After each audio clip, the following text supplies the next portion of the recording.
piece was performed for some time without any mention of birth. This was a bizarre omission. But then again, a male journalist recently asked, "What's the connection?" Our author, Eve Ensler, was present for the birth of her granddaughter. She was in awe of vaginas before that moment, and she's in deep worship now. I was there when her vagina opened. We were all there, her mother, her husband, and I, and the nurse from the Ukraine with her whole hand up there in her vagina, turning with her rubber glove as she talked casually to us, like she was turning on a loaded faucet. I was there in the room when her contractions made her crawl on all fours, made unfamiliar moans leak out of her pores, and still there after hours when she just screamed suddenly, wild, her arms striking the electric air.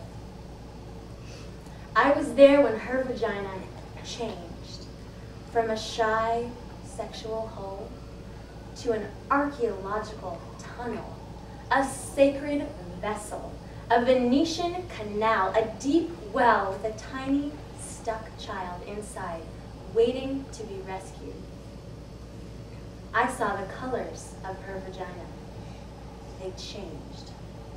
Saw the bruised, broken blue, the blistering tomato red, the gray pink, the dark. Saw the blood like perspiration along the edges, saw the yellow, white liquid, the shit, the clots pushing out all the holes, pushing harder and harder. Saw through the hole, the baby's head, scratches of black hair. Saw it just there behind the bone, a hard, round memory, as the nurse from the Ukraine kept turning and turning her slippery hand. I was there when each of us, her mother and I, held a leg and spread her wide, pushing with all our strength against her pushing, and her husband sternly counting 1, 2, 3, telling her to focus, harder. We looked into her then. We couldn't get our eyes out of that place. We forget the vagina, all of us. What else would explain our lack of reverence, our lack of awe? I was there when the doctor reached in with Alice in Wonderland spoons, and there as her vagina became a wide operatic mouth singing with all its strength.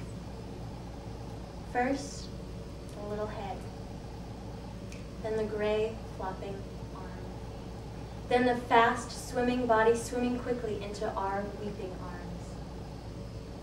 I was there later when I just turned and faced her vagina. I stood and let myself see her all spread, completely exposed, mutilated, swollen, and torn, bleeding all over the doctor's hands as he calmly sewed her there. I stood, and her vagina suddenly became a wide, red, pulsing heart. The heart is capable of sacrifice. So is the vagina. The heart is able to forgive and repair. It can change its shape to let us in, and it can expand to let us out. So can the vagina. It can ache for us and stretch for us, die for us. And it can bleed and bleed us into this difficult, wondrous world. I was there in the room. I remember.